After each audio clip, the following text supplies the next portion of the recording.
Sí, gracias por la palabra. Y respecto a lo comentaba, porque fue muy enfática en comentar lo que esperamos de este código y espero que este foro se pueda llevar hacia allá. Hay una cosa que me llama la atención.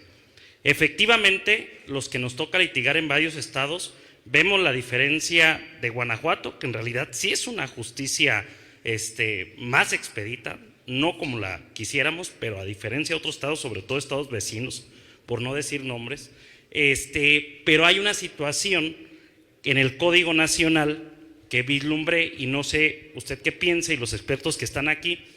El Código Nacional, si bien se cambia celularidad con las audiencias, dos audiencias, la audiencia preliminar y la audiencia de juicio, creo que toman el formato de la oralidad mercantil, o sea, un formato que sí es de legislación federal y creo que por eso lo tomaron de ahí, pero creo que no es un formato adecuado para la materia civil y menos la familiar.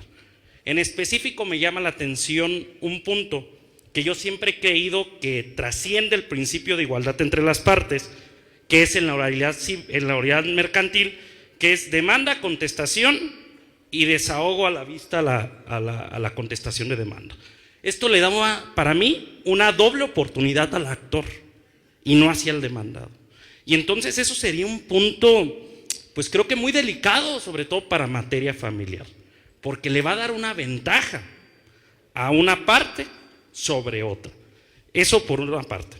La otra parte es que también en las pruebas se toma en cuenta pruebas que en Guanajuato sí hemos dejado en desuso, porque en realidad en la práctica, aunque en la doctrina se escuche muy bonito, pues creo que no son pruebas que trasciendan, ¿no? La presunción legal y humana, que también se toma en este caso. Entonces creo que en esa parte es donde, si bien este Código Nacional o el proyecto que está de procedimientos civiles y familiares nos trae muchas cosas buenas, creo que en esa parte procedimental de las audiencias y de lo que se toma en cuenta al tomarlo, yo creo que de un modelo mercantil, creo que no es adecuado al 100%, sobre todo para materia familiar. Muchas gracias. Gracias, abogado. Fíjese que coincido con usted.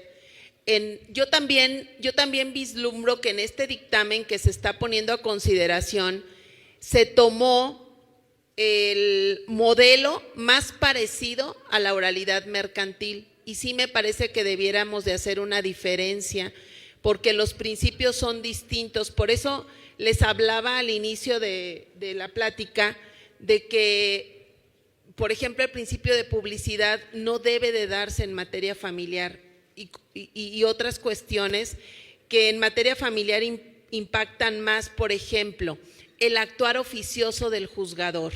En materia familiar, el juez tiene que realizar suplencia de la queja por mandato federal, por orden también de los tratados internacionales en derechos humanos, y entonces es una dinámica bien distinta a la que pudiera ocurrir, por ejemplo, en la oralidad de los juicios civiles. Entonces, sí sería importante, lo que dice el abogado, me parece, coincido con él, de que se haga una distinción en el código de los principios en materia de oralidad familiar y de los principios en materia de civil.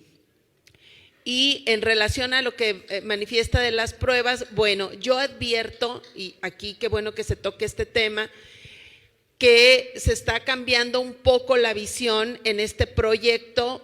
Celebro, por ejemplo, que se lleve a cabo o se plantee como una prueba la declaración de parte.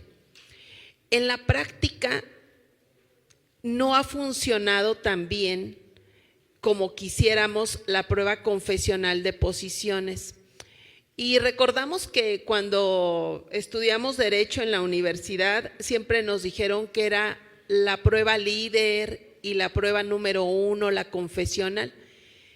Y sí, creo que la confesional expresa, que deriva de cualquier comentario de las partes, ya sea de la demanda, de la contestación o en cualquier otra parte del juicio, pues es muy relevante para el juez. Pero la confesional de posiciones, pues realmente nunca le hemos dado valor, porque a nivel de civil tradicional, ustedes saben, pero no ustedes, eso no lo hacen ustedes como abogados. no le aconsejan al cliente que diga que no y que no y que no a todas las posiciones, ¿verdad que no? Bueno, entonces realmente no tenemos algo que, no tenemos confesión en esa prueba. A mí me parece que la declaración de parte viene muy bien para la oralidad y celebro mucho que, por ejemplo, pudiéramos tener esta novedad en la prueba. Ahora, las presunciones de que decía el abogado, bueno, pues es que también habrá que analizar las cuestiones que de hecho se puedan dar, las máximas de la experiencia que sí nos sirven a los juzgadores para, como indicios, hilar o analizar unas pruebas con otras y poder obtener un resultado en el conocimiento de la verdad. Respecto a ese tema, eso es lo que